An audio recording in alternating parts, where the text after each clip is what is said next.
Hey folks, you may not know this, but Nickelodeon is now over 45 years old. In December of 1977, an experimental cable system called Cube launched locally in Columbus, Ohio. The idea of TV remotes were still relatively new at the time, so Cube made it so you can interact with the shows you watch. While this idea was definitely interesting, you could obviously guess how the execution was. Despite this, the most popular channel that Cube had to offer was channel C3, called Pinwheel, which ran a Sesame Street-like clone of the same name. It was particularly popular with kids. At this point, the people who made Cube started viewing children as the ultimate underdogs. And so it was decided to share Pinwheel with more children. And that's exactly what they did. On April 1st of 1979, Pinwheel launched as the first national television network made for children and was renamed Nickelodeon. While they received a lot of praise during their early days, they definitely struggled. Throughout the 80s, they would start running shows that would definitely put them on the map, and by the 90s, they were truly the kings of children's television. Now, in case you haven't noticed, I myself obviously grew up with Nickelodeon. It was and still is the most important network of my life, of course. Granted, the company has since gone downhill and I myself don't even watch it anymore, but I still have a huge soft spot for Nickelodeon. So today, in honor of 45 years of Nickelodeon, I'm gonna take a look back and tell you all about my first exposures to Nickelodeon shows. But before we do that, I just want to point out a few things. First and foremost, this is where things get unscripted. The intro you just saw there was scripted, although since this whole video is based off of memory, this is where things get messy, so bear with me. Okay, next up, I don't exactly remember the exact order of when I was exposed to these things. So like, what show came first for me, what was the next show after that? I don't remember that. So instead, we're going to do it the old-fashioned way, and we're going to go in order of show premiere. So basically, the days that they premiered.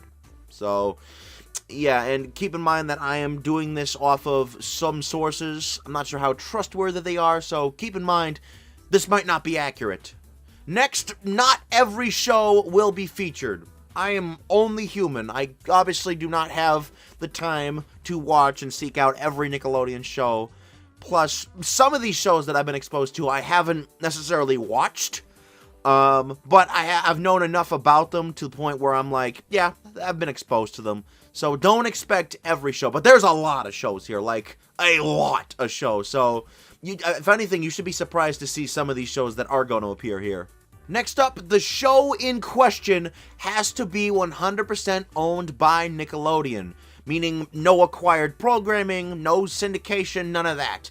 That means no Little Bear, no Max and Ruby, no Penguins of Madagascar, hell, not even Peppa Pig for all I care. It has to be owned by Nickelodeon. If they just show it, it doesn't count. Next up, if I've just been exposed to a show while making this video, it doesn't count. Yeah, I know that's a big old fourth wall break, but, I mean, if I was to include the shows that I've just learned about while making this video, the list would just get bigger, and trust me, the list is already big. Next up, this is a little confusing, some of the shows I have on this list started as a series of shorts. Granted, like, only 2 or 3 of them really count that, and the thing is, I don't have the exact dates for when these started as shows or shorts, so if the show in question started as a series of shorts, I'm just gonna place it at the beginning of the year that the shorts began. So yeah, that's one thing when I say this whole thing ain't gonna be in order, but whatever, it is what it is. I will also be counting mini-series. Some of these are going to be rule breakers, but whatever. It's worth mentioning that some of these, quote, mini-series were not intended to be mini-series. They were going to be full-on shows, but they ended up as mini-series. So, regardless, I'm still counting them as mini-series. Next up, this should be an obvious one, no rejected shows. If you're expecting to see the Crowville Chronicles or the Modifiers, no, they're not going to be here since Nickelodeon didn't pick them up. Similarly, I am not counting rejected spin-offs, so like the Susie spin-off or the Gibby spin-off. None of that. This is different from the shows that ended up being miniseries because, like, the Susie and Gibby spin-offs, they were either only a pilot or they never made it past the drawing board. So, yeah, that's why I'm not counting those. Sticking with rejects, if a show was rejected by Nickelodeon and later picked up by another network, it's not on the list, so don't expect Adventure Time and Super Y. Next, if a Nickelodeon show got a reboot, but it was on a different network, not counting it. So that means no Disney's Doug, no Ren and Stimpy Adult Party Cartoon, or no CW Legends of the Hidden Temple. None of that. Next up, if a show used to be owned by Nickelodeon, but isn't anymore, not counting it. So like Lazy Town and Winx Club, not included. I am not sure about the situation with the latter half, although I can assure you that the former half is no longer Nickelodeon. Next, no upcoming shows. So no new Dora, no new Fairly Odd Parents. I know some of you are going to argue, well, you've been exposed to them, so doesn't that kind of count towards I mean, yes, that it kind of does, but I think the shows need to be running before, we can really count them. And for all I know, these shows might start running before April 1st of this year. So if that's the case, then chalk it up to the fact that this video is being made in January. And finally, before we really get this video going, there will be some rule breakers. There's some shows in here that I'm not entirely sure about, but I like them for one reason or another, or I feel like they belong here. So I'll let you know when a show is really a rule breaker. And for all I know, it will probably be very obvious. With all of that out of the way, let's get started. Okay, so it's only natural that we start out with Nickelodeon's very first original show, Pinwheel, which, of course, has fallen off the scale in terms of relevancy. It definitely is obscure. Even Nickelodeon themselves don't really mention it that much. I think the last time they mentioned it was 2020. But you know what? I like Pinwheel. It's definitely, it has an old Sesame Street vibe to it. Clearly, that's where they're taking this from. It's clearly Sesame Street in a sense. But, it has some underrated moments, I think. So it's obviously right to include it here since, again, it was Nickelodeon's very first show. Yeah, I'm going to be talking about some of these obscure shows, so bear with me. I mean, hey, if you don't know who these are, then there you go. So, how was I first exposed to Pinwheel? Well, actually, it's from one of the last times they ever put Pinwheel in anything merchandise-related. Actually, it was from this portrait made for Nickelodeon's 25th anniversary.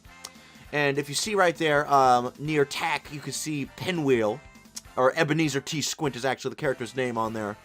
And there's actually some other interesting stuff, like the silver ball Nickelodeon logo.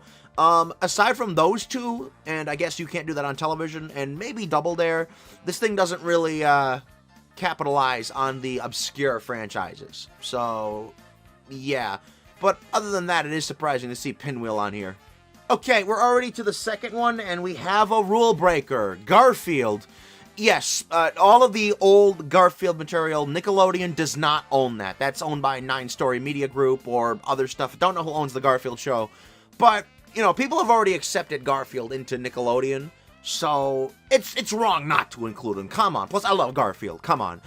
Garfield, my first exposure to him was probably either the comics, obviously, the comic strips, obviously, because that's where Garfield got his start, or Garfield and Friends, a rerun of Garfield and Friends. That is definitely breaking the rules, considering Nickelodeon does not own that show. So, either way. But again, I wanted to include Garfield. In fact, you could argue it's even more wrong, since Garfield predates Nickelodeon, both locally and nationally syndicated-wise. I don't know words. Again, I told you this was going to get unscripted. Hocus Focus, another obscure Nickelodeon show from the early days. This is definitely an interesting show. Wizards in the modern world, I don't know, really. It featured a lot of the same people who worked on Pinwheel, like Brad Williams and Jim Jenkins, who would go on to create Doug, by the way, so there you go. If you thought Jim Jenkins started Nickelodeon, well, I mean, you're half right. Mostly wrong, though. My first exposure to this was actually with Nickipedia, aka NickWiki. I was looking up stuff about Pinwheel a few years back, and I found out about this since it involved a lot of the same people, and I'm like, huh, that's interesting. And before we continue, I want to bring up this little ad with Jim Jenkins' character, the professor. He tries to compare a sponge to Hocus Pocus and Nickelodeon, and ultimately concludes that the two have nothing in common. This is aged like fine milk. Absolute pure dairy right there. Livewire, yet another obscure Nickelodeon show from their early days. This was a children's talk show. I don't know if that really works, but then again, it was the 80s. I guess anything was possible. Kids might have liked that. Who knows? I know June Foray and James Earl Jones were on the show at one point, so that's cool. Nice little discovery. My first exposure to this was the 56th annual Macy's Thanksgiving Day Parade, specifically from 1982. Yes, contrary to popular belief, Rugrats was not the first Nickelodeon show to be featured in the Macy's Thanksgiving Day Parade. It was actually Pinwheel, which appeared in the parade a year prior. In 1982, they had a couple of shows added, and Fred Newman, who was the host of Livewire at the time, appeared with them, so yeah, there you go. Next up, in the eyes of the creator of this show, would be deemed as a rule breaker, but I think many fans have agreed that this is definitely the most Nickelodeon show of the 80s. You can't do that on television. Pretty much what I could describe as the Ren and Stimpy and all that of the 80s, or 70s if you lived in Canada. Man, this show was something else. Again, as the show implies, you can't do that on television. They really tried pushing the boundaries. Ren and Stimpy was like the first worldwide known show that really tried pushing the boundaries of children's television. But this show was something else. I mean, they were talking about drugs, sex, hell, smoking. People smoked on the show. It was the 80s. Hey, if Chuck E. Cheese could smoke, then sure as hell the Kids Network can smoke as well. Oh boy, this show was something else. Please, I need more of this show. Nickelodeon put some episodes of it on Paramount Plus, but they're not really complete. They're edited. Point is, I need more of this show, okay? I need more.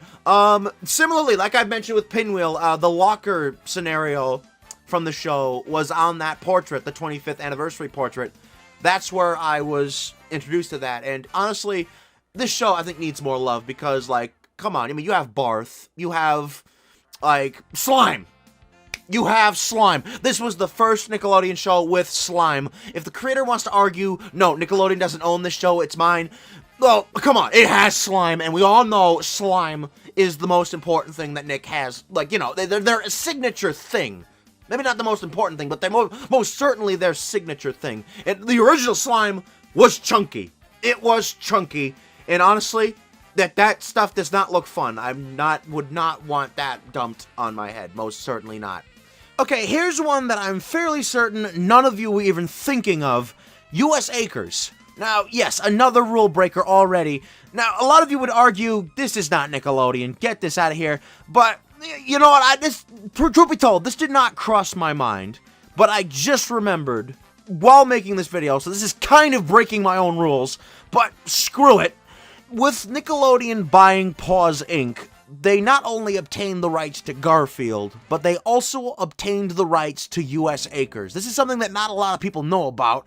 By the way, U.S. Acres was an international comic strip series that made by Jim Davis, who made Garfield. So we didn't have it here in the U.S. The first time that we Americans were exposed to U.S. Acres was Garfield and Friends. Obviously, that's an obvious answer. And heck, it wasn't even called that in the U.S. since, well, we're in the U.S. So it was called Orson's Farm. I was never crazy about this, honestly. And again, I think this is even more of a rule breaker since, again, the only time they were animated was for a production that Nickelodeon does not own. At least not right now. Who knows? They might enter a Garfield phase and start buying up everything. But yeah, I was never really interested in them because, one, they weren't Garfield, and two, they were certainly not his friends. In fact, the original intro, they were fighting for the spotlight. That does not sound like a friendly friend thing to do. So yeah, I call it bullshit. On the subject of Slime, we should probably get to the show that really put Nick on the map in the 80s, Double Dare. I'm counting all of the variations because I don't think I've ever seen Nickelodeon really... Okay, no, they have. I'm thinking of another show, but I'm just going to count all the variations here. Not all of them, but like the main ones, like Super Sloppy Double Dare and Family Double Dare. I actually liked that one, but they're all grouped together as one. Even though I really should be counting the variations separately, but whatever. As a whole, it's the same premise, so there you go. Double Dare, same thing. First introduction to that was the 25th portrait for Nickelodeon. It's right near where Zim is. Double Dare's fine. It's okay. While I do like the concept, it's not a show that I always watch. But, I mean, they have a lot of episodes on Paramount Plus, so you should definitely check it out there. I will point out, I don't know if Double Dare was the first kids show or kids game show that had kid contestants, but I wouldn't be surprised if it was, because some of the contestants here definitely, like, there's this one episode where they do a physical challenge and the kids just make it barely out of it and they win, and then the other team, you can see and hear them complaining. Yeah, so much for good sportsmanship. Oh, look, another rule breaker. Teenage Mutant Ninja Turtles, specifically the 1987 series. Yes, this show was not made for Nickelodeon, although, as you may know, just recently, I think like last year at some point, Nickelodeon had acquired the 87 series, so why not? Why not? And plus, again, people have pretty much accepted this. They've been using it heavily for nostalgia purposes, so why not? Let's throw it in there, especially now it's a Nickelodeon-owned thing, so let's just do it. This show, it's not my first introduction to Ninja Turtles. We'll get to that. But I did have volumes 1 and 2, like the volume DVDs, volumes 1 and 2 of that show growing up, and, yeah, I think this is definitely my favorite incarnation of the Turtles. Definitely reeks of the 80s. It has that 80s appeal. You know, it's cheap just because we can sell merchandise. I think that's why the show was made in the first place. But still a great show. Undeniably great show. Okay, here comes our first rule breaker for the whole shorts thing. Is it really a rule breaker? Okay, maybe, because I'm putting it before stuff. The Adventures of Pete and Pete. Now, this did not become a full series until 1990, I believe. 1991, I'm not sure, one of those years, but it started as a series of shorts in 1989, and the date of when it started is unknown, so we're putting it at the beginning of 1989. My first exposure to the Adventures of Pete and Pete, I didn't watch a lot of it. This is one of the shows, again, I didn't watch a lot of. I watched one episode where they went on a road trip, King of Road Trips or something. The dad thought that. It was a fine episode. It had its moments. I don't know, I might watch it again at some point. Maybe that's what you're probably seeing when I put footage in here.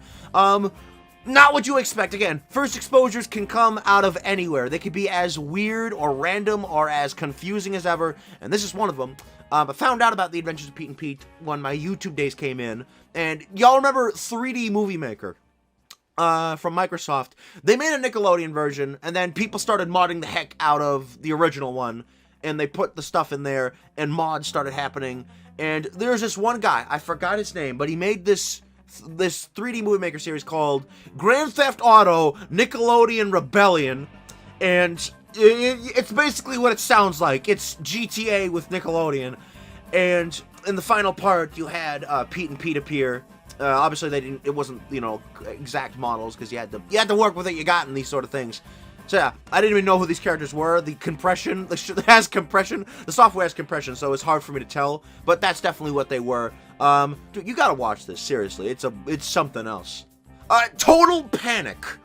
Okay, never really watched this. I only heard about it via the Nickelodeon Studios attraction footage. That Nickelodeon actually shared on their Nick Rewind YouTube channel. So, or did they rename it recently? I don't know. But point is, yes, actually, have you seen this stuff? I mean, you know, you had like all the shows that were running at the time. Okay, not all of them, but like you had, you know, you had Mark Summers from Double Dare. You had Ross from You Can't Do That on Television. See, that's the thing. The characters or the people who worked on You Can't Do That on Television appeared in many Nickelodeon productions, and this was like the same year that the show ended. And it didn't even move to the studio, so, again, the representation, again, that's what I'm just saying, the Nickelodeon themselves knew that this was their show. Sorry, again, I have to say that. I'll make that argument until I die. But yeah, not much else to say about Total Panic. That's, again, I've never even watched it, I've only know it for that. Same thing with Think Fast. The host from that show, forgot his name, at least the host at the time, he wasn't the original host, was also a part of that attraction footage. Talking about Jaws, not swimming in Jaws. Like, why would you do that? Yeah, Think Fast. Didn't even watch it, but I was exposed because of that. So, there you go. That's a little small one. Hey Dude, Western show. That's cool, I guess.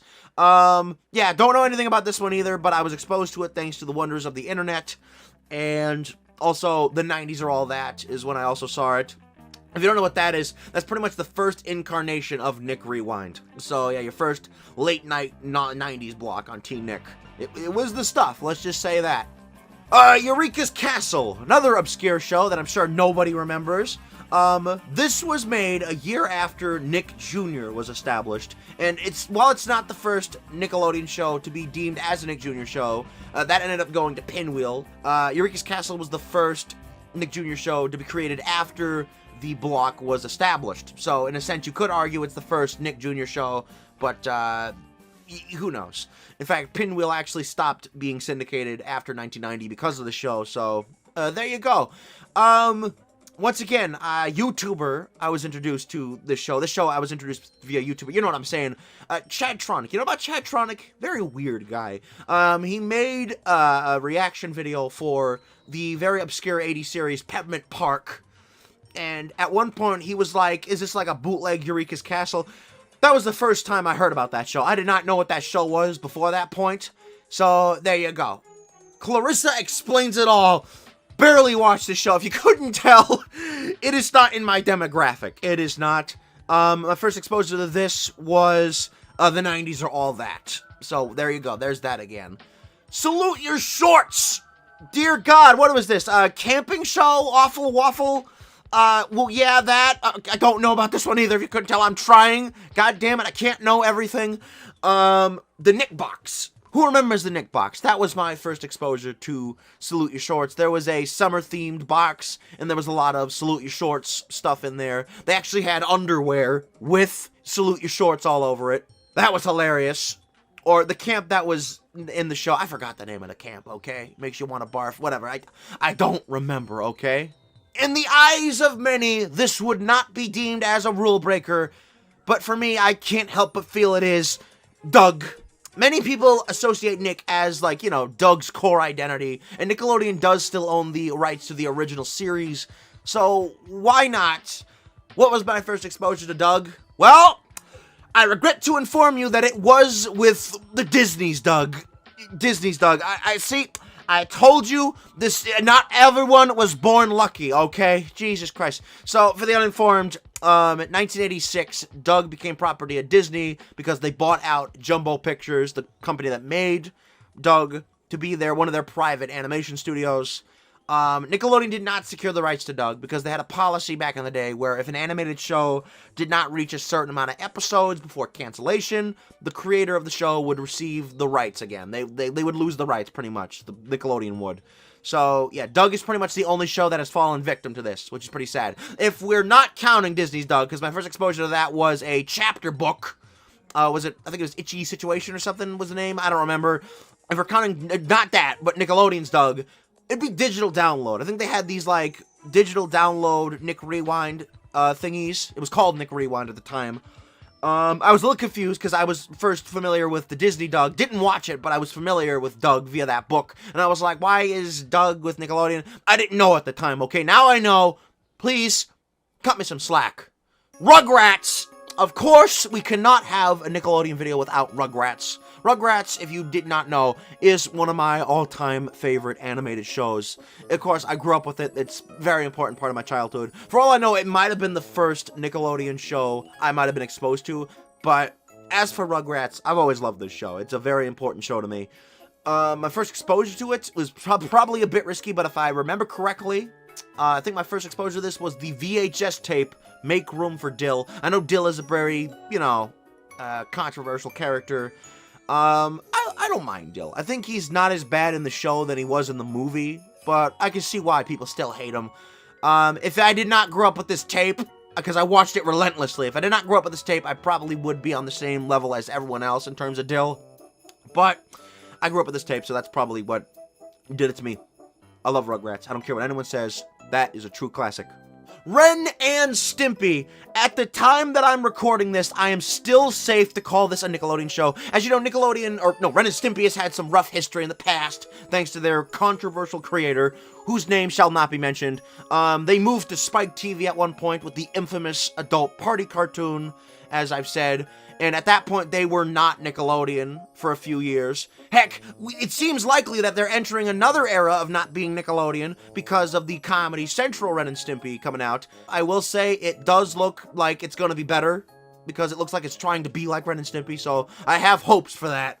But, you know, we still are at a point where Nickelodeon owns Ren and Stimpy, so we're gonna take advantage of that. Unless the reboot has already started by the time this video goes out.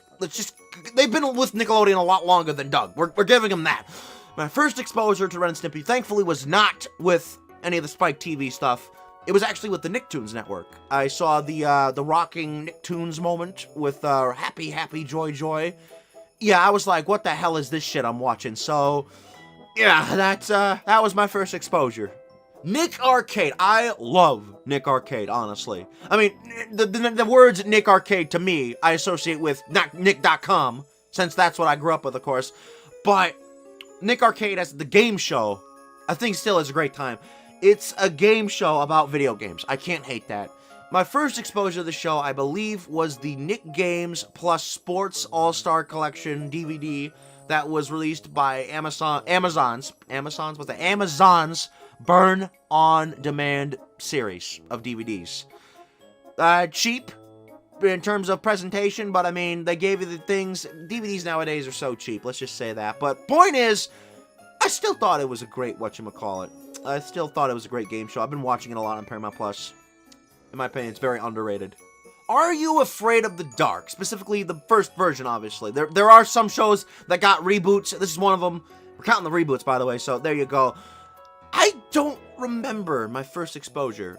Might have been Chadtronic again. I'm not sure. I remember he had a DVD collection on his previous, one of his defunct channels called Gloop. I can't show it here because he said don't show anything, so I'm not gonna try and risk anything here. But, it might have been that. I'm not so sure, though. Roundhouse. This is a show I did not hear about until just recently. Not sure about this one. On the one side, it's very random. Like, it's very, like, off the walls. And, you know, I kind of like that. That's kind of hilarious. On the other hand, though, I have seen some stuff that suggests it's extremely edgy. Edgy to the point of another show that I'm not crazy about. So, we'll get there when we do. So, I don't know. I'm definitely not going to watch more of this. My first exposure to this was, the Knickknacks video. You've heard of Knickknacks, right? The YouTube series. They did a documentary on Nickelodeon Studios, and that's where I heard about it. Yeah, not much else to say. Nickelodeon Guts. A game show about extreme sports. I mean, it was the 90s. Of course, stuff like this was going to happen. It's a great game show, though. It definitely is a great game show. You should definitely check it out. My first exposure to this, talking too fast, was the 90s or all that. Or it might have been the Super Nintendo game. I'm not entirely sure. Yeah, this got a Super Nintendo game. I don't exactly remember the first one, but it might have been the 90s or all that. Wienerville. What even was this show, actually? What even was Wienerville? Bizarre, that's for damn certain. My first exposure to this was actually, similarly, the 3D Movie Maker parody thingy. Yeah, the GTA Nick Rebellion, specifically the first part, which was actually just called, I think, GTA Nick Wienerville. I don't know, those videos are great. You gotta look them up, seriously. Yeah, I had no idea what Wienerville was at that point, but then I later found out via 90s or all that, it was just some weird show. So, there you go. Legends of the Hidden Temple. This was another great Nickelodeon show. You had Olmec, you had, you know, all the temple guards, the silver monkey, yeah, all that stuff. Great show. I need to watch more of that, honestly. My first exposure to that was the 90s or all that. Again, there's certain time periods you might notice where I'm into certain things. This will definitely become very obvious by the end of this list. But, you know, it's still a great game show. You should definitely check it out. Rocko's Modern Life. We're back to Nicktoons. Definitely an important show to Nick's history because obviously a lot of people involved would later pave the way for SpongeBob, or Rocko pretty much paved the way for SpongeBob. You get the idea. Rocko, very important show. I really enjoy Rocko. My first exposure to Rocko was actually the only on Nicktoons thing, not the televised bumper version. It's actually the VHS version with Hey Arnold. For clarification, there was a TV version with Ren and Stimpy and Doug, and then there was a VHS version with Hey Arnold. I grew up with the VHS version since, obviously, they stopped running the TV version at the time. I really wish there was a high-quality version of the TV version, or the televised version, whatever you want to put it. I was first exposed to Rocko there, so there you go. All That. Now, I gotta make a very big disclaimer with All That. As some of you may know, All That was where, Good Burger came from, and I was exposed to the movie before the show All That. However, I'm not going to count that as my first exposure. If you want to, then I guess we can. But if we're talking about All That, the show, then it was the 90s or All That. It's literally in the name. That's pretty much my first exposure. So, yeah. And also, before we move on, a very important fact about this show. Chris Farley was on it. If you don't know who he was a really big deal on Saturday Night Live. Some of you might know he was originally going to play Shrek before he died due to a drug overdose. From what I've heard, this was actually the last time he was seen on television. Honestly, if there was any last role he was going to do, it was going to be this.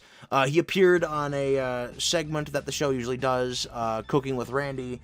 And it's kind of ironic because Randy was played by Kenan Thompson, who would later go on to be on SNL, so I guess you could say the torch was passed.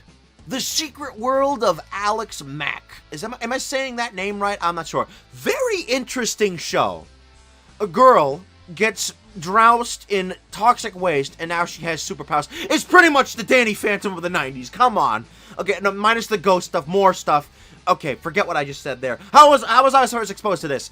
It was actually the Nickelodeon documentary, the Nickelodeon story documentary, The Orange Years. It's a great documentary. You should definitely check it out. I guess I might have heard about it before, but I don't remember. That was the first time I really heard about it, and I was like, okay, that's cool. That's interesting. Maybe I'll watch that. I'm not sure. Allegra's Window. So now, for those who are familiar with the whole Jim Jenkins thing, you might think, why am I including this? It's because this show, unlike Doug, was actually salvaged by Nickelodeon before Mickey got his grubby hands all over Jumbo Pictures. I mean, the show had to stop because of Jumbo Pictures being a private studio now. But point is, Allegra's Window, this show is forgotten. Puppets are deemed creepy because of their .I translation. I think it's fine. Much like Eureka's Castle, there's Muppeteers involved. They're not Muppets, obviously, but they're lively enough to the point where I can like it. Plus, they're like, come on, like blinking eyes for most characters. That's like these are probably the most impressive puppets that they've ever been made for a Nickelodeon show. Yeah, I'm a sucker for puppets, if you couldn't tell. Don't judge me. Allegra's Window is another show. It's similar to Rocco, actually, where I was exposed to this via a VHS ad for Nick Jr. tapes. And I didn't watch the show until way later. But, yeah, I think it's a very underrated puppet show. I like Allegra's Window. Similarly, Gullah Gullah Island, another Nickelodeon show, another Nick Jr. show that I'm sure a lot of people don't remember. That I personally think is a decent little show, especially Season 3. Season 3, if you gotta watch any season of the show, watch Season 3. It's on Paramount+. Go ahead and do it. At least at the time of this video. I could be jinxing myself. Don't. Dear Lord, no. Okay. First exposure to this, same thing. It was the same VHS ad for Nick Jr. tapes. I had no idea what these two shows were. I think this was on a Blue's Clues tape, actually. But regardless, this ad was my first exposure to Allegra's Window and Gullah Gullah Island, which is appropriate since both of the shows premiered on the same day in 1994. So, yeah, it's funny how that works. All Real Monsters. Yeah, this show, it's a great show. You know, I like this show. I almost completed the whole series. I gotta get back on that. I have the complete series. I need to get back on it. It's been in my backlog for a long time. I don't even remember where I was, so I probably have to start over. Ain't that the joy? Similar to Rocco, my first exposure to this was the Only on Nicktoons ad. Again, the VHS version. I guess it doesn't matter in this case, and I guess Rocco's case as well, since, you know, they were both in the VHS version and the bumper version, so there you go. Global Guts. This is actually a Guts spin-off that I did not hear about until a little later. I actually really enjoy this more. It's basically Guts, but with people around the world. I like that concept. I really like. Another thing I like is that when, depending on the winner, say if someone from America wins, they have America's national anthem. If someone from Spain wins, they have their national anthem. Basically, the winner's respected national anthem plays when they win. I love that. That is a great little detail. My first exposure to Global Guts was not 90s or All That, but instead, Nickelodeon trivia game. Does anyone remember this? It had a lot of obscure Nickelodeon shows, including Where's Waldo, which was not a Nickelodeon show. I don't know who did that, but whatever. But yeah, I actually really like Global Guts. Again, it's on Paramount+. Very short-lived, but still, if you like Guts, you'll like Global Guts. The Mystery Files of Shelby Woo. Am I pronouncing that right? I don't know. This is another show that I've seen like bits and pieces of, but I've never really watched the whole thing. So, yeah. Similarly to Global Guts, I was first exposed to this show via Nickelodeon Trivia Game. So, there you go. Kenan and Kel. Due to how, I think, because, Kenan Thompson and Kel Mitchell, they were all over all that, causing all sorts of mayhem on all that. So I guess because, they stuck out the most, so I suppose it was natural for them to get their own TV show. I liked Kenan and Kel. The supporting people in that show, like, not like recurring characters, I mean like pedestrians, so rude. I think probably some of the most mean-spirited people in any show. I've seen worse, but still, Kenan and Kel is still a funny show. Once again, I was exposed to this show via that 3D Movie Maker parody, GTA Nick Rebellion. And instead of Kel, how Kel, who loves orange soda? Kel is not a fan of orange soda here in this parody. He's a fan of orange napalm. No comment. Make what you will of that. Blue's Clues. Of course we have to have Blue's Clues. It's like one of the most well-known Nick Jr. shows. Of course, I grew up with Blue's Clues. My sister in particular grew up with Blue's Clues. In fact, I think she's the reason why I was introduced to Blue's Clues, because we grew up with the Blues Arts and Crafts VHS. That was another tape from my childhood I watched relentlessly. I loved that tape because I loved drawing as a kid. I grew out of it, but I loved drawing as a kid. So that was my childhood right there. Hey Arnold, another important Nickelodeon show that a lot of people love. I've just been getting into Hey Arnold, actually. It's a great show. Definitely a great show. I don't remember my first exposure that well. It might have been the movie, because that was 2002. For clarification, I was born on May 1st of 2001, and I vividly remember that my family did get the DVD. I didn't watch the movie until way later. I don't remember anything about it. Or it might have been just some random TV airing. Again, there's only so many things you can remember about certain things. Certain things stick with you, other things just kind of go with the rising sun. And I don't really remember the case with Hey Arnold, but it was definitely one of those two. Kablam! I think Kablam is one of the first, whatchamacallit shows. There might have been another one, actually. There might have been another one. I could be wrong, but it's the first one on this list that we're talking about, where it's just like a variety show of different animation stuff. Weird show, another weird show. My first exposure to this was the Best of Nicktoons album. There was a time where Kablam was considered a Nicktoon, although Nickelodeon doesn't consider it a Nicktoon anymore. They kind of consider it as its own thing, similar to other shows. But, yeah, basically, because the theme song was on that album, that was my first exposure. The Angry Beavers. This is, in my opinion, one of the more underrated Nicktoons. And, but yeah, I'm always happy to see it represented. They just came back in Nickelodeon All-Star Brawl 2 a few months ago, so, that was great. By a few months ago, I mean, like, last year. You know what I mean. My first exposure to Angry Beavers was... That's a tough one. It might have been Nick.com, because I think I remember seeing a picture of either Norbert or Daggett on Nick.com. Or, more accurately, it might have been Nick Seen It. The Beavers weren't really... They didn't appear in the game itself. They had some, like, I think some, whatchamacallit, slime cards, maybe some Final Cut questions, and, they were mentioned in the Spellbinder game, but they didn't appear physically in the game. Although Norbert did appear on the board, and I think that might have been my first exposure to Angry Beavers. Although, again, I'm not entirely sure. Figure It Out. This is an interesting game show. Basically, you have there's a panel people who have to figure out a kid's talent, and I like that idea. There were different variations of this, much like Double Dare. There was regular Figure It Out, family Figure It Out, and animal Figure It Out. Oh no, I think it was family style and wild style. That's what they were. I know Cat Dog and Cousin Skeeter were on the show at some point. The show is not on Paramount Plus. For those reasons, I gotta ask, why is it not on Paramount Plus? Yeah, not too crazy about it. I think I only know about it via the Cat Dog appearance, which I first found out about via the Nickelodeon Studios 10th anniversary tape, which I'm fairly certain is not supposed to be available to the public, but it is. And, yeah, that was my first exposure to Figure It Out. Definitely that. Binya Binya. So if you don't know who Binya Binya is, he was the yellow pollywog from Gullah Gullah Island. I guess he was popular enough, because Gullible Island's kind of like early Sesame Street, where the humans are the stars, but you need a big, goofy character to grab the kids' attention. And that's pretty much what Binya Binya was. He's like early Big Bird. And, yeah, I guess he was popular enough, obviously. He's the reason why I watched the show, obviously. And I guess he was popular enough to grant himself a spin-off. This kind of falls into the mini-series rule, where this was intended to be a whole series, and it only got reduced to a mini-series, and now it's obscure and forgotten. But, hey, I remember it. I don't remember it from back in the day, but, I mean, I'm here talking about it, so that's why it's here. Found out about it on Wikipedia after watching a decent amount of Gullible Island. Kind of sad it doesn't get a proper release, honestly. I'd like to see a high-quality version of this show.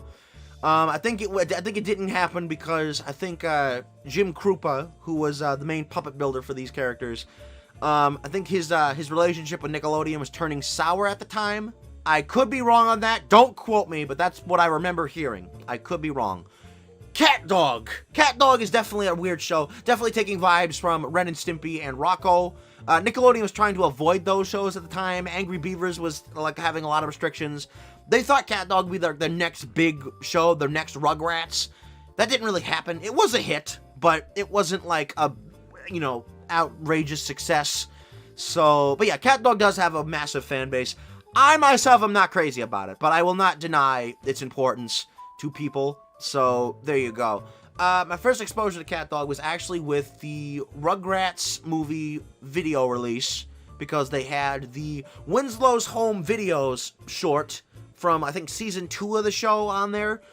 Kind of a salty story. Again, as I said, if you didn't believe me that Nickelodeon really was hammering on all cylinders to make this show popular, they stuck Cat Dog on the big screen with a theatrical short called Fetch that played before the Rugrats movie. The original theatrical version has not surfaced, although it's most likely to surface soon, considering Hey Arnold pilot theatrical version surfaced, and also a Real Monsters theater etiquette thing. But yeah, that got put on TV, and for that reason, I guess they decided, let's not put it on VHS, but then they're like, no, we need something Cat Dog on here. So they took the Winslow's Home Movies, or Home Videos, whatever it was called, changed the name, removed the title card, and just passed it up as a new short. Lazy, sneaky, but whatever. Oh yeah, cartoons. You gotta say it like that. Oh yeah, cartoons. No, you don't have to say it like that. This show was similar to Kablam. It had a lot of, cartoons, random cartoons from random creators. You had like a goose, like a wizard goose or something. You had a dog who apparently, what was he? What was the whole thing about the dog? He was in the Nickelodeon movies logo for the Rugrats movie. He was, I guess he was popular enough to get there. But I mean, some important shows came out of this, like Fairly Odd Parents, Chuck Zone, My Life as a Teenage Robot, or at the time, My Neighbor is a Teenage Robot. So it has its importance. I think my first exposure to this was just random reruns, because, the show ended in like 2000, 2001, and, yeah, I think I vividly remember, obviously I didn't remember, but I do remember the show was rerunning into, like, the mid-2000s, so that's how I remember it. The Wild Thornberrys. My first exposure to this was Rugrats Go Wild. And, I kid you not, as a kid, I did not know that The Wild Thornberrys was a separate show until I saw, like, an episode on Nick, and I'm like, oh, wait, this is not the same show? I didn't know how crossovers worked at the time. Yeah, but Wild Thornberrys is a good show. It definitely, I like the concept. But yeah, pretty much, yeah, Rugrats was my exposure to that. So, short and simple. Cousin Skeeter. Nickelodeon seems to mention this show a lot whenever they're active. Okay, not a lot, but like, they've mentioned it a decent amount of times. One year, I think 2021, I think. And it's nowhere to get, you can't watch it anywhere. The star is a puppet. It looks like a Keenan and Kel, but with a puppet. I want to watch it. But again, I just touched the mic. I'm not doing like YouTube stuff, because I'm just not comfortable with that. My first exposure to Skeeter was this Nickelodeon 20th anniversary card, or what was it? I think it was actually from TV Guides. It was an ad in TV Guides. This is the only quality image we have of it, and it's been on the internet for a long time. You can see Skeeter's in the center. Yeah, that's that. Hold your phone, SpongeBob! in a Nickelodeon-related video? Well, that's just something unheard of, ain't it? But no, of course, we have to have SpongeBob here. SpongeBob is a very important show to me. He himself is turning 25 this year, which is saying a lot because nowadays Nickelodeon doesn't really care about their studio's anniversary, their company's anniversary, because SpongeBob's anniversary always overlaps it. It's sad, but whatever. My first exposure to SpongeBob, I vividly remember it. My first exposure to SpongeBob was the episode Jellyfishing, which I vividly remember that because the first time I ever saw SpongeBob, he was silent. He was very silent for, like, the beginning of the episode, and that's the case in Jellyfishing. And that episode was featured as the first episode on the SpongeBob VHS tape, Sponge Buddies. That tape, words cannot explain how much I watched that tape as a kid. That, I'm willing to bet, that was my first exposure to SpongeBob. And I couldn't have asked for a much better exposure. Because, like, there's a lot of great episodes on there. Wormy, Club SpongeBob, Dying for Pie, Fun. Like, come on, that's a good batch of episodes to grow up with. Rocket Power! Okay, I don't really like Rocket Power. I'll go as far as saying I actually hate Rocket Power. The characters are just, I find them very fundamentally broken. Like, Otto's a dick, Reggie's annoying, Twister's ignorant, Sam's cringe. I know there are people who like it, and therefore, I ain't gonna judge. Not gonna judge. What was my first exposure to this? Don't really remember. It might have been a random TV airing. I think the episode in particular was Happy Luau to You-Wow, because I remember seeing on television as a very young kid a mouth close-up of an orange-skinned character, and Reggie had one of those in that episode.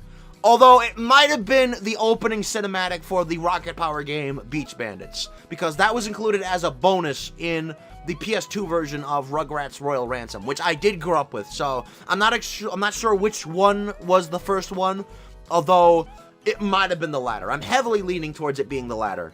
100 Deeds for Eddie McDowd. This is an interesting show. A bully, who by the way is Seth Green, by the way, no joke, Chris Griffin, Robot Chicken, he's Eddie McDowd in this, that's hilarious, has been turned into a dog, and in order to turn back into a human, he has to befriend the last person he bullied and perform 100 good deeds. If that does not sound like the best concept for a show, I don't know what is. I might actually watch that. I don't know. My first exposure to this was thanks to the wonderful world of YouTube again, with a YouTuber, Rebel Taxi, also known as Pan Pizza. He made a video about the Shrek game on Xbox, which coincidentally has Shrek performing good deeds. That's hilarious. 100 deeds for Shrek. Oh my god. The Amanda Show. Amanda, what's her name? Whatever her person who plays her, is her name? I forgot. I've never been crazy about her. I think she was the reason why I couldn't get into all that. They put her on Rugrats as Taffy the babysitter. But whatever. It is what it is. That's just my preference. Nothing towards it. I just personally, yeah, we all have preferences, okay?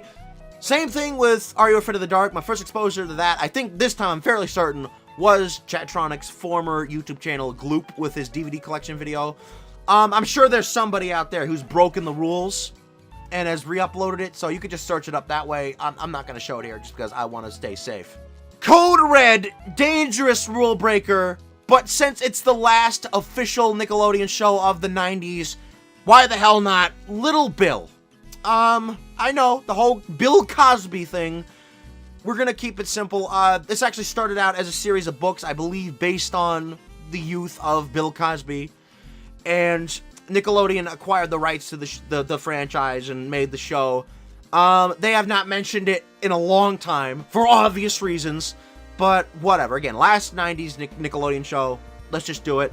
Either a random TV airing or the VHS tape, Me and My Family. I grew up with that. I think it might have been the former, because I remember the Super Funland, whatever the place was called, episode. That might have been it. I'm not sure. Okay, let's move on before I get in trouble. We have now entered the 2000s with another show that started out as a series of shorts. Depending on who you are, this could be considered a rule breaker, but I don't care. Ubi. Oh, Ubi. You want an acid trip. If you get some drugs, get some beer, this show is insane. Okay, not insane in like an insane off-the-wall way, but like, you know, a show that's meant for kids who are in their journey to speech. Yeah. this show is weird. I mean, come on, they're hands. They're anthropomorphic hands. Is that even a way to say it? No, that doesn't make any sense. What's the word I'm looking for? You get what I mean. Sentient hands or whatever. Basically, yeah, this was made for Nickelodeon's sister channel, Noggin, which they made in conjunction with Sesame Workshop, who made Sesame Street, obviously. To my knowledge, this is the one Noggin show that Nickelodeon had the most involvement with, and it's actually the one Noggin show that is 100% with Nickelodeon, at least to my knowledge. I got a rule breaker coming up, so I think I have a rule breaker. Ubi, what was my first exposure? Well, I mean, it's obvious. There's only one place you can find Ubi, and that was Noggin. So, yes, again, get some drinks, get all the drugs you need, and then watch this show. Like, do a drinking game with the show, and I swear to God, it's a trip. It's an acid trip, let me tell you.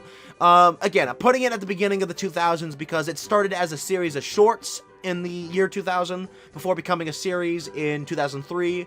Although the year that the short started, or the date that the short started, it's unknown. So we're putting it here. I don't think it was the first Nickelodeon show of the new millennium. I could be wrong though, I'm not sure. What I think is a more likely candidate for the first Nickelodeon show of the new millennium is Double Dare 2000.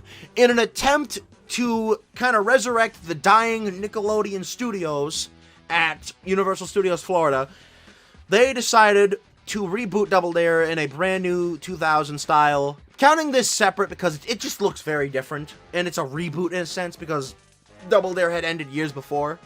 My first exposure to this was definitely a Nickelodeon Studios, documentary video. I don't remember the exact one. It definitely wasn't the Knick Knacks one. It was a different one, most certainly. Caitlin's Way. Yeah, heard about the show, don't know much else. Heard about it from Nick Trivia. Yeah, kind of breezed right through that. Doesn't look like it would be my demographic anyway. I'm not so sure. Dora the Explorer, another important Nickelodeon show for their history. It was either one of the VHSs, I don't remember, or a random TV airing. I am not entirely sure. There's only so much I can remember with some things, and Dora is one of those things that I'm just not entirely sure of. The Brothers Garcia. Again, another show I've never heard of until, like, a few years back with Nickelodeon trivia. No one knows best, same thing. I don't know. I don't know much about the show. I heard about it, so that counts enough to get on here. And again, that was because of Nick Trivia. As Told by Ginger. I think this was the first Nicktoon that really tried to be a teen drama. If you want to count Rocket Power, go ahead, but I don't think that show knew what it was trying to be. But Ginger knew what it was trying to be, and therefore it works. Obviously not my demographic, obviously, but my first vivid memory of Ginger was a coloring book game on Nick.com. Yeah, a teen drama and a coloring book. They go together like bread and butter. Yeah, obviously I didn't know who any of these characters were at the time, but, yeah, it was an interesting introduction.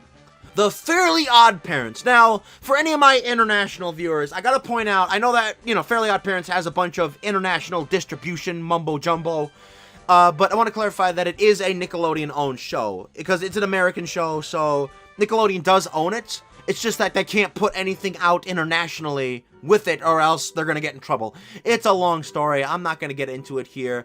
Fairly Odd Parents, the concept is a great show. I've never been crazy about it, but I ain't gonna deny its importance, and I'm not going to, I'm not gonna, ignore the concept of the show, because it's a great concept. Be careful what you wish for. I don't remember. Either it was a random TV airing, or it was, more accurately, probably a Nickelodeon PC game demo disc that came with a box of Puffs tissues or something. The demo in there was for the PC version of Breaking the Rules. I played the Jimmy Neutron versus Jimmy Negatron demo on that relentlessly. I loved that game. But yeah, that might have been it. I'm not sure.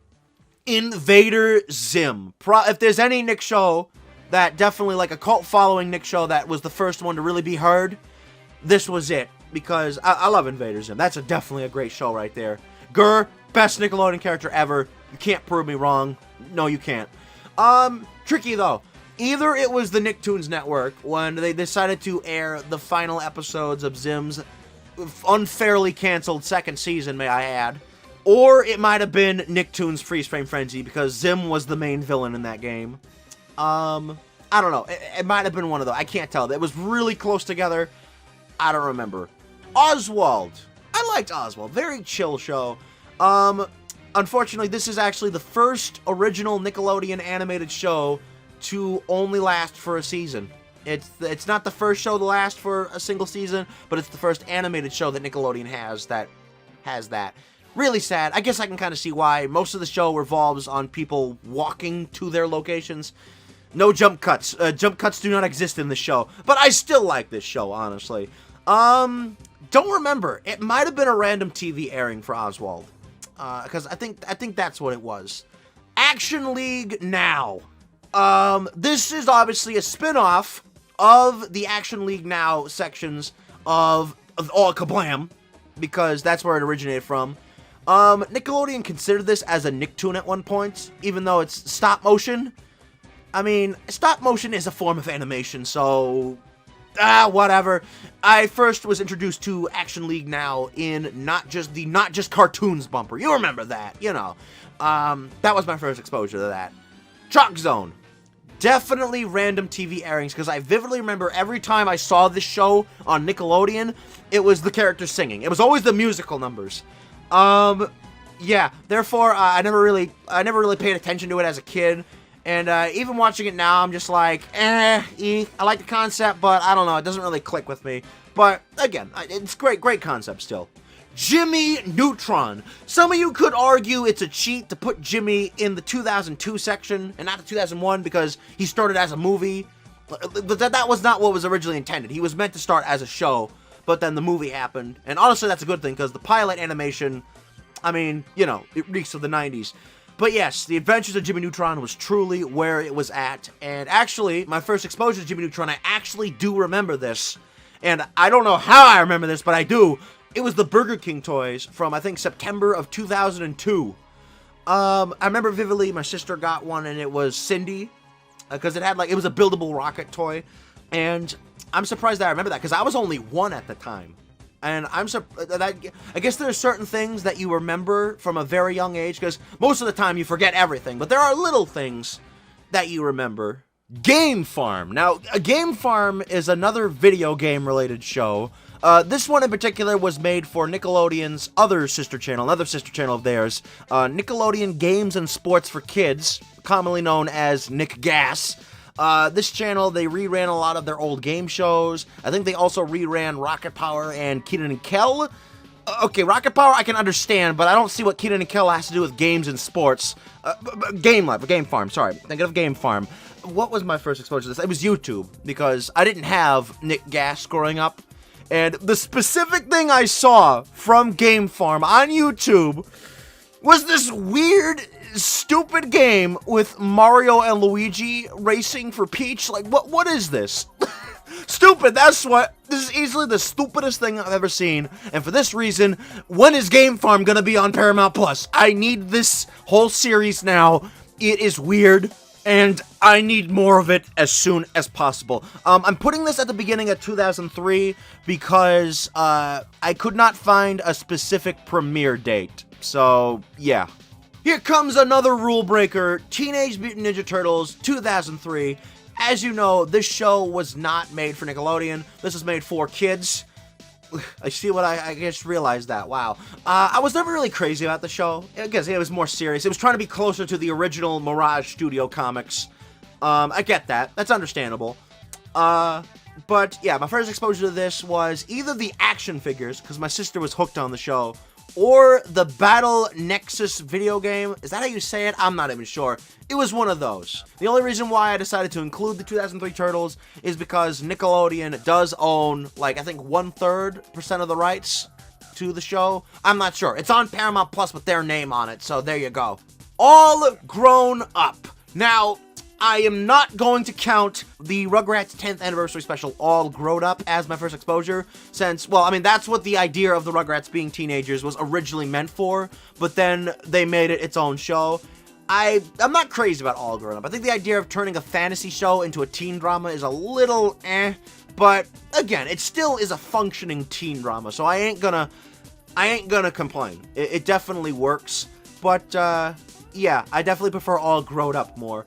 But my first exposure to All Grown Up, the show itself, not counting the 10th anniversary special, it was definitely a random TV airing. Definitely that. It might have been a fast food toy. I'm not sure.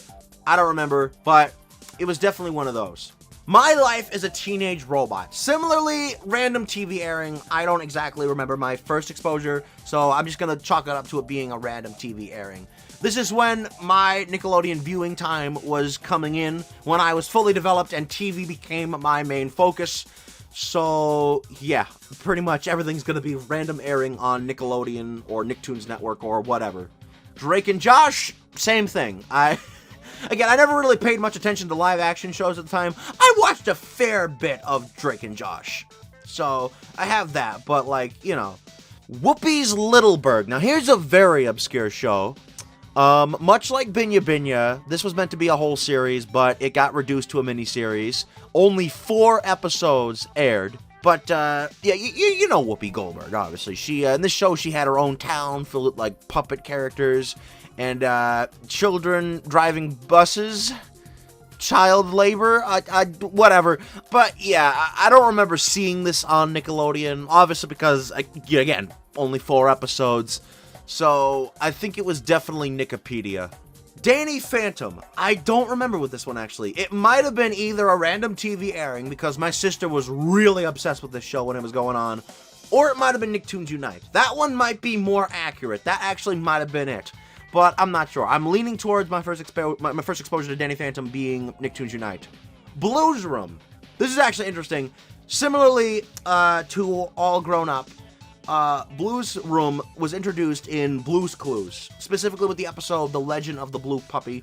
I think I remember seeing that when it premiered in 2004, although I ain't gonna count it because Blues Room was originally an ending segment for the final season of Blue's Clues, and then once that show ended, Blues Room became its own spin-off, which I thought was fine. It was definitely a random TV airing or the Snack Time Playdate VHS.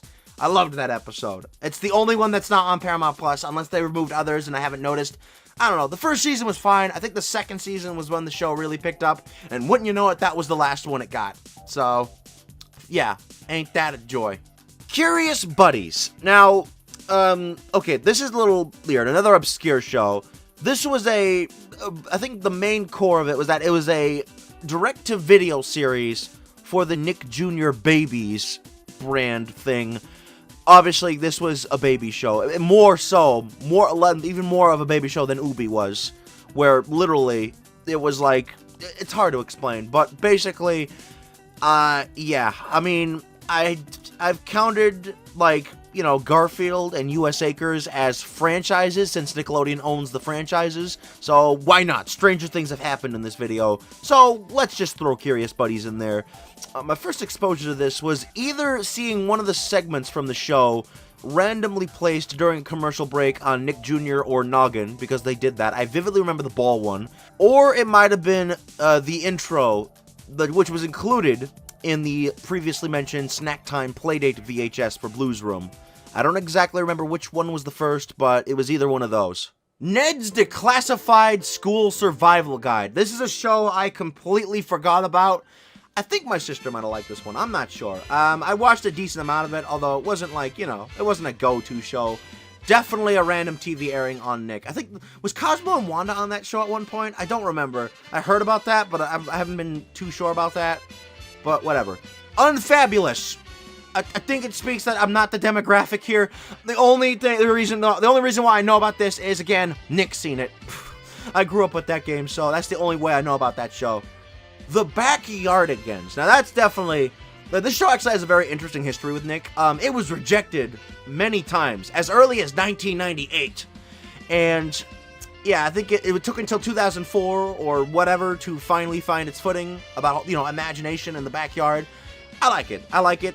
This was around the time that I was, like, you know, slowly growing out of Nick Jr. I wasn't there yet, but I definitely had my fair share of the Backyardigans. Specifically the first season. I vividly remember the spy episode, the one where they're secret agents. I think, for all I know, that might have been my first exposure, that episode. But it was definitely some random TV airing of the show Don't remember which one exactly. Hi guys, I know I sound a bit different in tone, and that's because something bad happened during the making of this video involving the Backyardigans. As I said, the majority of this video was recorded and edited in January and February, but this part you're hearing right now is being recorded in March, and that's because Janice Burgess, the creator of the Backyardigans, has sadly passed away during the making of this video. So this is a very unexpected thing to happen, and it's really sad. So this video is now in memory of Janice Burgess, because that was probably the saddest thing to happen during the making of this video, to have a creator of a Nickelodeon show, one that actually I again grew up with, pass during the making. That's really sad. So, a moment of silence. Okay, let's move on now. Back to January stuff, so my tone will change right about now. Zoe 101. Similar to Unfabulous, I know Zoe 101 has a big old following. They just received like a PG-13 revival movie or follow-up movie. I think Zoe 102. Not counting that. Nick Seen It. Again, Nick Seen It. Again, I like Nick Seen It. That's where I saw a lot of that stuff. Avatar: The Last Airbender. Now, this is a very important one. Very big one. This one definitely, like, was a big hitter for Nickelodeon. So much so, in fact, that even after the show ended, they're still supporting the franchise to this very day. You know, they've been doing some stuff, side projects, little projects, recasting. You know, it's clear that they're trying to keep it alive. It might have been the premiere promos. I think this is around the time that I was starting to see premiere promos for the show, or it might have been a random TV airing, or Nick.com, I'm not sure. But this is definitely around the time I vividly remember premiere promos. Cat Scratch. This is the first Nickelodeon show, the first Nicktoon from a very short-lived era where we gotta hammer it in. We gotta hammer it in terms of marketing, and for that reason, premiere promos is what I remember specifically for Cat Scratch, because it was everywhere. During the time that that show was running, you could not look anywhere Nickelodeon without seeing Cat Scratch. It was everywhere. It was a fine show. It only lasted for a season. That's the thing with these shows. Heavily marketed, only one season. But yeah, Cat Scratch, it was a fine show. I mean, you had Rob Paulson, Wayne Knight. That's interesting. And Kevin McDonald, was that his name? I don't remember. But definitely, you know, it's a great show, nonetheless. Go, Diego, Go. Now, Diego, I believe, was introduced in Dora first, and then he received his own spin-off. I'd say the concept for Diego is a lot better than Dora, but again, I haven't seen the show in a long time. Couldn't comment. I think my first exposure was just a random TV airing. I don't remember premiere promos. Might have been, I'm not sure, I don't remember. Jack's Big Music Show. Oh yes, another puppet show. You might notice that these puppet shows are kind of slowing down. Then again, no, they've always been spread out. We're not there yet. We're soon gonna be there though, don't worry. But yeah, Jack's Big Music Show. Yeah, this was a fine show. Obviously it was a music show. It was about music and singing. It was fine. Not the best show I ever watched, but it definitely kept me entertained. I think it was a random TV airing. I don't remember seeing whatchamacallit, premiere ads for that. The X's is another show that's like Cat Scratch, where heavily promoted all over the place, but one season. Don't remember. This might have been premiere promos or a random TV airing. I don't even remember anything about the X's. So that should say something.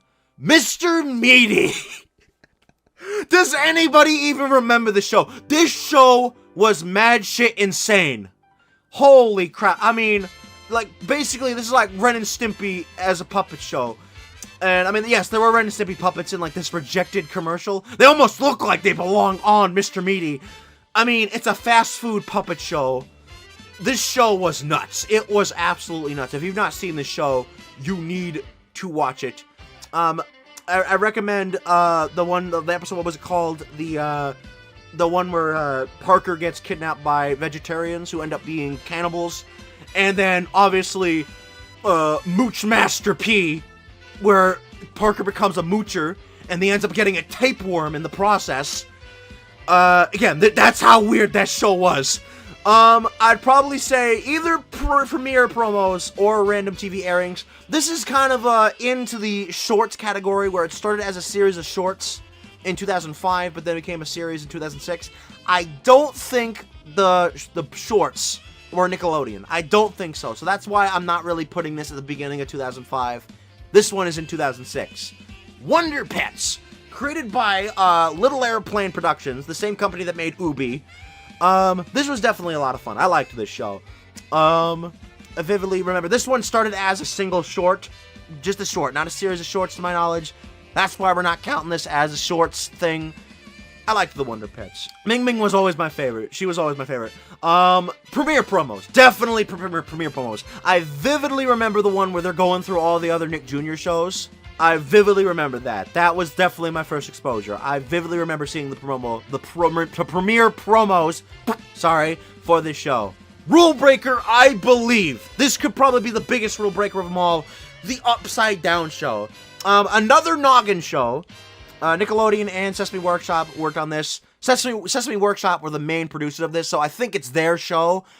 But Nickelodeon has released this show via their defunct Amazon Burn On Demand thing, and it's on Paramount Plus right now with their name on it, so screw it, it could be a risk, but I want to count it because goddamn, this show is so underrated. If you don't believe me that Ubi is gonna get you on drugs, no, this show, you don't even need to be on drugs to watch this show. This show is the giant acid trip. It's literally a fever dream. It is so random, I love it. You need to watch it now. Obviously, Noggin was the only place you could find this at the time. Goddamn, this show is amazing, and I don't care if I'm breaking a rule to put it in here. I want to put it in here. Here comes another show, much like Binya Binya, where it was intended to be a series, I believe, but ended up as a mini-series. Rugrats Preschool Days. Oh, God, I hate this show. I actually hate it. They put Savannah Shane from All Grown Up in here. Why would you do that? Who, what, why, how? Not cool. Definitely a random TV airing. I remember seeing the ending of an episode that ended with Susie and Angelica arguing, and I was just looking at it and I was like, what the heck did they do to them? Yeah, Preschool Days is, don't watch it. If you like it, then so be it, but oh god. Oh my god. Ugh. Moving on, El Tigre. This is another show from the time period where short-lived, but heavily promoted. This one is definitely like a show that has a cult following. A lot of these shows that I'm talking about have cult followings, and this one especially. I mean, El Tigre came back in Nickelodeon All-Star Brawl 2. That's crazy. So, I vividly remember seeing the premiere ads for El Tigre. It was definitely premiere ads. That was my first exposure to El Tigre. Tech and the Power of Juju. The games. It was the games. I don't know why I put TAC this far up here. I guess not to confuse people, but I vividly was introduced to TAC with the video games, not the show. I remember seeing the show, but I wasn't crazy about it, and therefore I do remember premiere promos. I know that one of the first promos for Tech and Power Juju was that they were celebrating that it was the 30th Nicktoon, except it wasn't. They were cheating. They had some of the Oh Yeah cartoons and Kablam in there. They counted Barnyard, that wasn't even a show yet. And they counted some shows that were called Nicktoons but weren't owned by Nickelodeon, like Wayside and Kappa Mikey. And even if it was the 30th Nicktoon, I don't think it deserves that. I don't know. I don't know how people currently feel on it, but yeah, I wasn't too crazy about it. But vividly, the games were the first exposure, but if you don't count that, then it was definitely the premiere promos. iCarly, another very important Nickelodeon show. Definitely a random TV airing. And, you know, the funny thing about iCarly is that, obviously, this is during the time, like, in the 2000s, one thing that happened was online video shows on websites. Like, you know, that's where, like, you know, Angry Video Game Nerd kind of started there. I mean, they were VHSs at first, and then, like, Nostalgia Critic. But, you know, by the time iCarly began, YouTube happened, where anybody could post their videos, so... Yeah, dated from the start, maybe, I'm not sure. I don't think YouTube was a full trend at that point, but I don't know. Still, iCarly was a great show. I specifically remember the Pack Rat episode. That was great. Barnyard, similar to Jimmy, pushing him up to the series debut. It's kind of funny because the Barnyard pilot actually was just found just recently, so that's cool. Nice little coincidence there, just in time for the video. My first exposure to the Barnyard was not with the TV series, Back at the Barnyard. It was actually with the movie. I vividly remember seeing the trailer for the movie when I went to see Cars back in the day, because that was around the same time. And then I also saw Barnyard in theaters. The Barnyard movie, for me, it's a guilty pleasure. It has its moments, but there's no denying it. Back at the Barnyard was truly where it was at. That's where the franchise really thrived. It's like Jimmy Neutron, basically. If you loved Jimmy Neutron, you'll love Back at the Barnyard. Definitely premiere promos. I remember seeing that all over Nick, and I was like, hell yeah, give me a Barnyard series. Yeah, I loved Barnyard. Back at the Barnyard, if you've not seen that show, please watch it. Ni Hao Kai Lan. Basically knockoff Dora, but she teaches Chinese. That was what I thought. I was only a youngin', a very young kid at the time. I think like 7 years old, I think. And even then, no, 6. I was 6 years old. And even I remember, yeah, this is pretty much just Chinese Dora. But, you know, it worked. It's fine. It worked. Definitely premiere promos. I remember the one where they were just doing, like, still poses. Weird. Very weird. But definitely that was it. That was definitely it. Premiere promos for Ni Hao Kai Lan. The Mighty Bee is another 2008 Nick show that also has a huge cult following. First exposure to that was definitely the Nickelodeon Year in Review thing from 2007. They showed a lot of upcoming shows and events that were coming in 2008, and The Mighty Bee was actually the first one that appeared. That was my first exposure to The Mighty Bee, before the show even premiered. There you go. Making Fiends. I believe this is another mini-series. I don't really remember. Do not remember my first exposure. I don't think I even remember seeing this on Nick. I might have. I don't remember. But, yeah. Random cartoons, pretty much a spiritual successor to Oh Yeah cartoons. I think it's by different people though. Vividly, this is where like shows like you had random cartoons, but then you also had like pilots for shows that would end up happening. 2 of which being Fanboy and Chum Chum and Adventure Time. If you thought I was joking about that, no, I'm not. Adventure Time was originally meant for Nickelodeon, but they rejected it because they thought it was weird or something. I don't know. Yeah, in fact, the Adventure Time pilot was actually my exposure to random cartoons, so there you go. The Fresh Beat Band. I don't remember this. I actually don't remember this. This is one of those shows. Okay, when I set out to make this video, I knew that I was going to find some shows that I remember seeing as a kid, but I just forgot about. This was definitely one of them. Either premiere promos or a random TV airing. I'm not entirely sure. Brain Surge. That was a weird game show. I was not introduced to a lot of the old Nickelodeon game shows until way later. So this is like the first one I think I remember seeing. Weird show. Very weird. The Brain Drain. Ugh.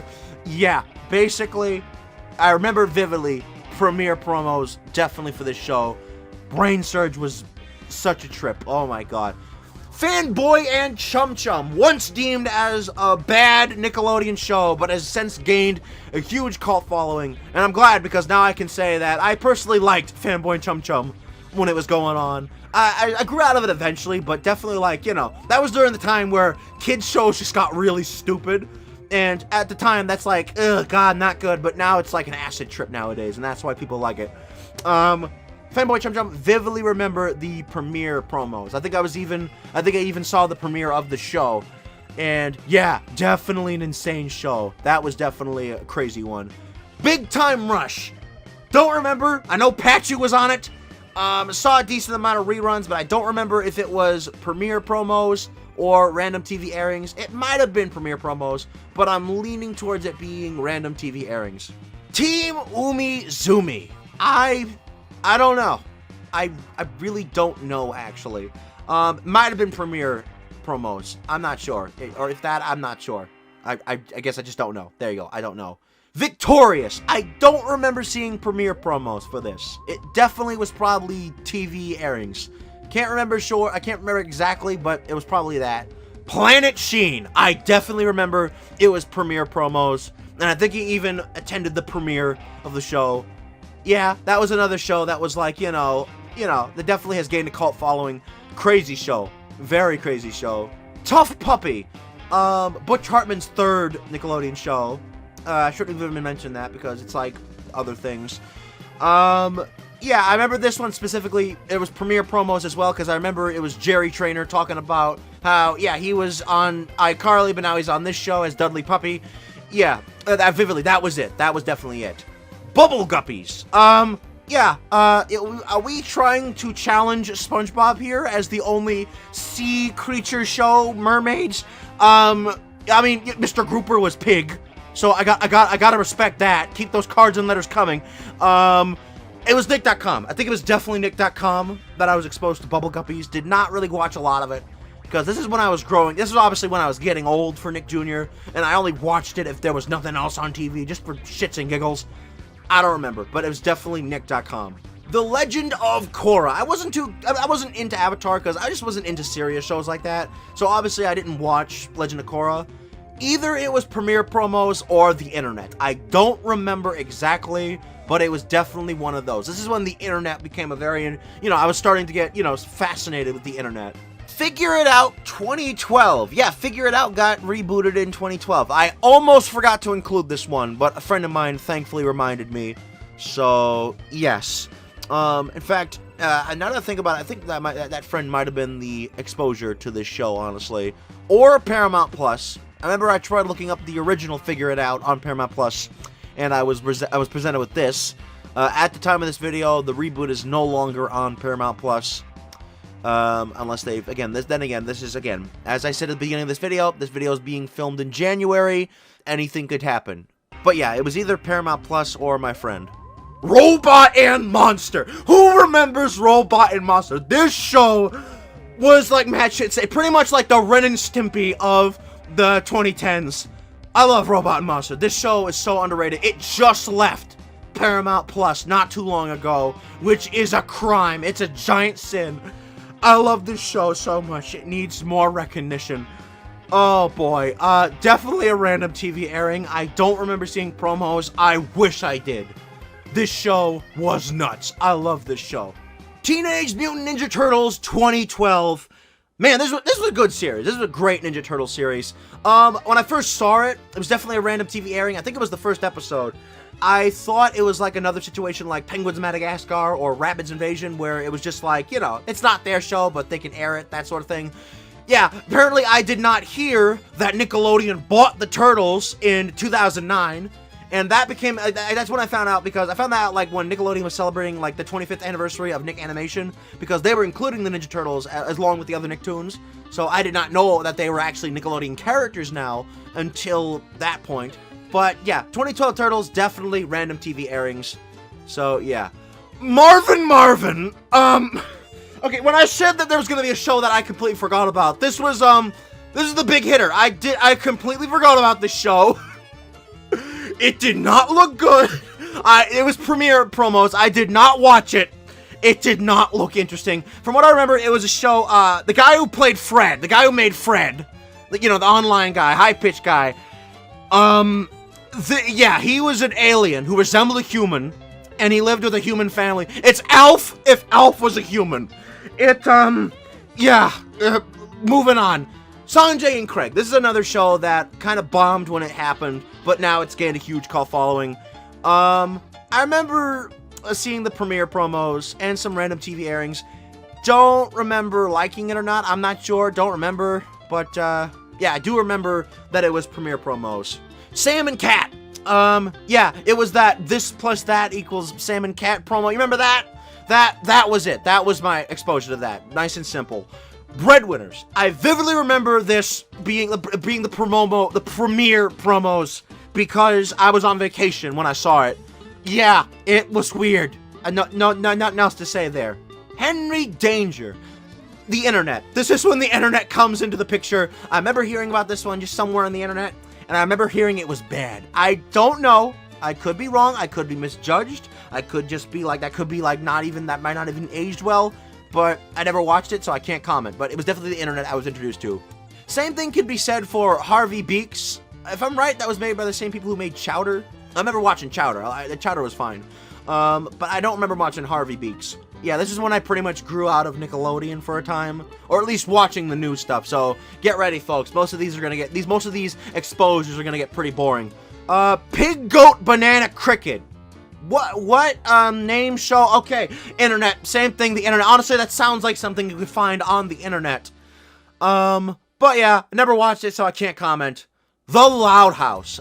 Definitely Nick's YouTube channel. I vividly remember seeing that because at the time, that's when I found out about, like, Nick Rewind or the Nickelodeon Splat, or the Nick Splat, or Splat is what it was called at the time. Because it was rebranded after some hiatus. Yeah, because this was during the time they were celebrating their 25th anniversary of Nick Animation, so that's how I remember seeing Loud House. It was on the Nickelodeon YouTube channel. Bunsen is a beast. This is, I believe, the final original Nickelodeon Butch Hartman show that he has made. I vividly remember seeing Bunsen the character in the Butch Hartman crossover video. Do you remember that? It's like when, you know, everyone came into Danny Phantom's world and stuff like that. Danny thought Cosmo and Wanda were ghosts, which is, yeah, we're erasing Nicktoons Unite. Then again, I guess that wasn't canon. Nobody pays attention to video games. That was my first exposure to Bunsen's a Beast. Yeah, I don't think I saw any promo ads or anything like that until way later, so yeah. Welcome to the Wayne. Interesting name. Might have been, I don't know, actually. That's a tough one. I believe it was the internet. Because, again, I wasn't watching Nick at the time. I don't think it was Nick's YouTube channel or Twitter or anything like that. Just someplace on the internet. The Adventures of Kid Danger. Yeah, from what I've heard, same thing as Henry Danger. Heard the same stuff. This time I think it was on Twitter. For certainly it was Twitter. Double Dare 2018. That was interesting. Yeah, I found out Double Dare got rebooted. I didn't watch it, but I definitely heard about it on the internet somewhere. Don't remember where, but might have been Twitter. I'm not sure. This is when I was getting into Twitter, for better or worse, so yeah. Rise of the Teenage Mutant Ninja Turtles. I know that this show has a huge fan base. This is during the trend of taking old franchises that are becoming stale and turning them into Ren and Stimpy. It's like the Cuphead show or Looney Tunes cartoons or Paul Rudish Mickey Mouse. So it kind of falls in that same category. Never really watched it because I'm not really too crazy about those shows, but I can understand it's a genre technically, so yeah. Definitely somewhere on the internet. I don't remember where. Maybe Twitter. I'm not sure. All That 2019. I think it might have been either a news article or Twitter. I'm not sure. I don't remember specifically. Yeah, again, this is where Twitter is going to come into the picture, so joy. Same thing can be said for Are You Afraid of the Dark 2019 internet. Yeah, again, this is when I stopped watching Nickelodeon, really stopped watching it. So, yeah, this is going to get boring, folks, so just bear with me. Casa Grandes, I think it's a spin-off of The Loud House. Twitter, I remember that because, yeah.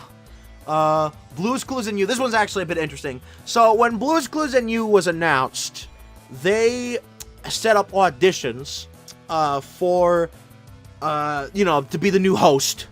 And I found out about this via Chad Tronic because he tried to submit. Oh my god, Chad Tronic hosting Blue's Clues. Nothing towards Josh, but damn it, Chad Tronic hosted Blue's Clues would have been hilarious.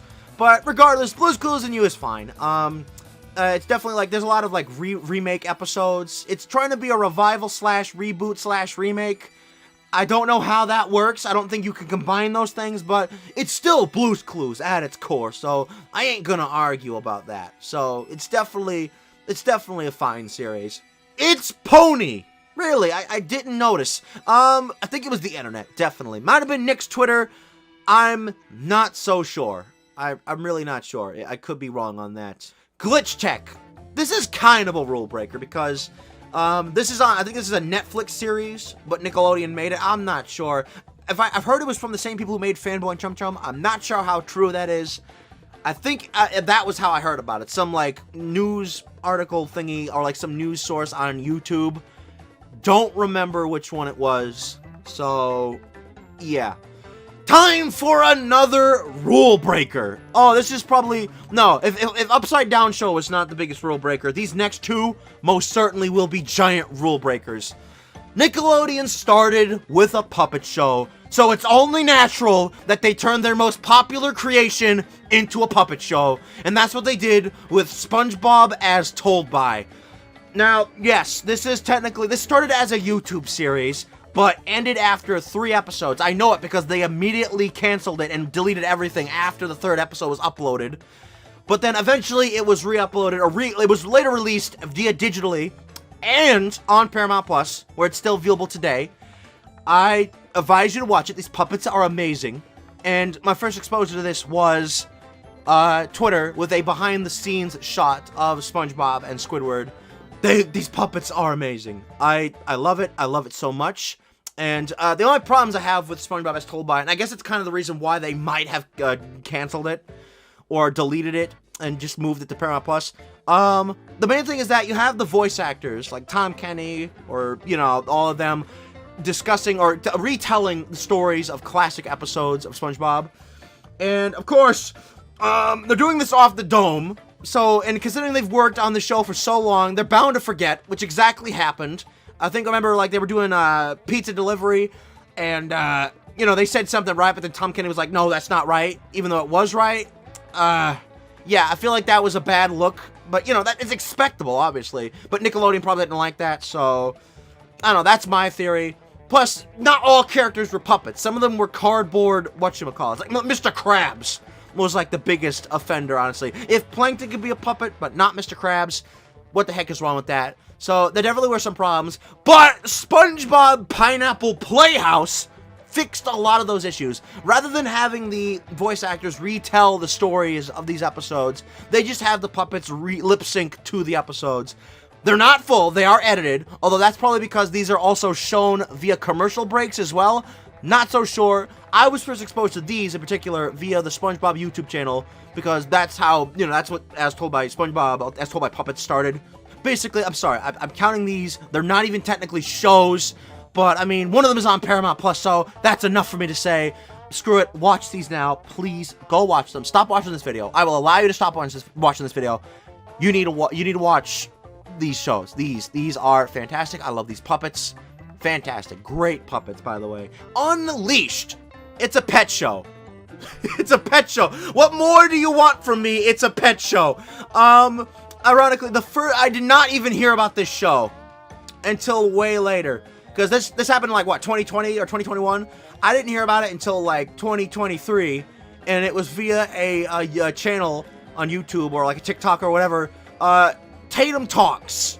If you do not know who Tatum the Talking Dog is, I mean, it's a talking dog. I mean, come on, talking dogs are enough to get my interest. Yeah, I know it's fake, but screw it. Apparently they were sponsored to promote Unleashed. And, yeah, if you have not seen Tatum Talks, you need to see it. I mean, if you like talking dogs, you'll like Tatum. Tuned In. It's a game show about Nickelodeon cartoons. I think that concept was pitched as early as in the 90s. I don't know, that might have been a completely different show. But, yeah, Tuned In, I vividly remember seeing a Twitter ad for it. Vividly a Twitter ad. So, yeah. Camp Coral. How could I have not found out about this? So, I found out about Camp Coral when they announced it on Twitter back in June of 2019. Yeah, I mean, I know we're in the 2021s now, but that's when the show happened. I remember the outrage that this show caused. It's a fine show. I think we've all accepted the whole, Steven Hillenburg, it's all that stuff. I think we all understand the current situation of that now. I'm not sure. But I remember the outroar that this show caused. Oh boy, it was loud. You couldn't not hear it, let me just tell you. But Camp Coral's a fine show, but definitely that controversy, that big old, backlash, that's how I heard about it. The Barbarian and the Troll. I'm not sure if this one is still a Nick show. I'm not sure. It's a puppet show. Nickelodeon has been slacking on puppet shows for a long time, considering especially that their first show was a puppet show. I want to count it. I never watched it because, I'm not really into Barbarian stuff and all that kind of stuff. But I do respect that they made another puppet show. Definitely Twitter. I remember seeing ads for it all over Nickelodeon's Twitter and all that. So, yeah, that's definitely where that was. Rugrats 2021. This is a bit risky to say. This was, I remember I heard about this because of the announcement article back in 2018 when they announced that they're doing a reboot. And, people were not happy that it was CG. There's a trend or like, you know, a formula, if you will, where if a reboot of a show is CG, it's immediately bad. Look, I love hand-drawn animation, but I'm of the opinion that just because a show is CG does not mean it's immediately bad. Unless the CG is really, really bad. That's the only exception. And yes, there are a lot of changes here, specifically with the Carmichaels. They're a bunch of goofs now instead of being the more serious parents. There's a lot of changes here. Some for the better, some for the worse, but I, for one, still think it's a fine show. Definitely does not beat the classic Rugrats. But at its core, I will not argue it is still Rugrats. So, it's not my preference, but I do respect the reboot. But yeah, my first exposure to that was definitely the announcement article. So, yeah. iCarly 2021. I was on the fence about including this one. This one almost didn't make it into the video because I wasn't sure if it was a Nick show since it was a little, you know, meant for older crowds and such.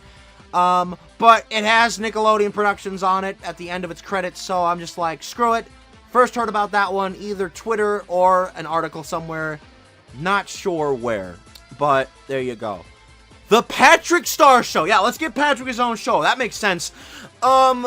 Definitely Twitter. Definitely Twitter. I remember hearing the announcements. It might have been an article, actually, that I found on Twitter. So, I don't know which one that would exactly be. But definitely, it was somewhere on Twitter. I think the uproar was a little bit smaller than Camp Coral. Although it was still there because, you know, stuff. Middlemost Post. I remember announcements for that. Twitter stuff, articles, that. The same stuff that you've been hearing. It's not getting any better, folks. Let me just tell you. I did not watch it. It was premiered the same time as the Patrick Star Show. I did not watch it, though. I guess I just wasn't really interested, so I was just like, skip. But, you know, that's just me. Again, we can't all be interested in the same things. That's a fact. Don't argue with me. The Fairly Odd Parents, Fairly Odder. I have heard such bad things about this show. I have friends who have warned me, who have begged me not to watch the show. So I haven't. I have not. I've heard a lot of things. I've seen some clips from it on Twitter, and I was like, oh god. Yeah, Twitter. Clearly Twitter. I don't know what was going on here, but I've heard that this has been deemed as the worst that Nickelodeon has ever had. So, yeah, I'm better off not watching it. Face's Music Party. This is interesting. Who remembers Face? I remember Face. I used to see him on those VHSs. I grew up with the original Face via the VHSs. I don't remember the 2000s Face. 2000s Face was not, I'm sure, maybe he has his fans, I'm not sure, but I'm not crazy about it. So, honestly, I do like the idea. They kind of gave him a Paul Rudish Mickey Mouse look, honestly. I don't know, maybe it was him, I'm not sure. But, yeah, have not watched it. I don't know what it's really about, but it has Face in it, so I gotta respect that. And then, the final show on this list, The Really Loud House, which I think was a spin-off of a Christmas special. It's live-action Loud House. Basically, if Fairly Odd Parents is anything to go by, I think Nickelodeon is taking some things from Disney, live-action adaptations. That's what gets the Kittywinks interested. Let's start doing those. Yeah, I think they've announced some other live-action stuff as well, so this can only end in something bad. Let's just say that. Ugh. But yeah, I forgot if I said it, but yeah, I found out about that on Twitter, so there you go. Okay, we have done it. If I am correct, that was about 130 shows right there. Yeah, that was a lot. And again, that's not even every Nickelodeon show that has been made. So if you thought that amount was crazy, keep in mind that there are more Nick shows out there. There's a lot more. So, but I just wanted to go through and discuss the ones that I did know about and discuss how I was first introduced to these shows because, you know, Nickelodeon is such an important part of my life. Even if they've gone downhill, I'm still gonna support them. No matter how bad it is, I still love me some Nickelodeon. And so I end this video with what I've been told was my first time being around anything Nickelodeon related, which might have been my first exposure too, although I don't really remember. My folks have told me, because I've said this before, I was born on May 1st of 2001. My folks told me that the first time I was ever around anything Nickelodeon was at Universal Studios with Nickelodeon Studios. We apparently did the studio tour, and of course, I don't remember any of this since I was only 4 months old, but my folks have told me that that was my first time around something Nickelodeon.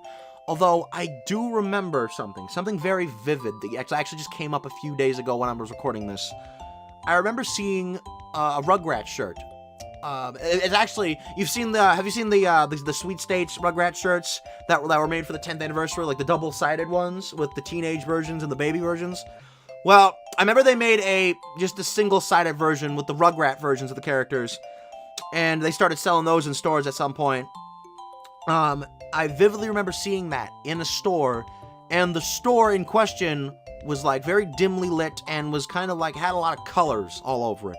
So, and I remember being very low on the ground, very low, like maybe in a stroller, and I saw that, and like I you know, again, it's not likely because again, I was 4 months old, and statistics do prove that there's only so much you can remember at that age, unless it's something very important. But hey, Nickelodeon's important to me, so that might explain a lot.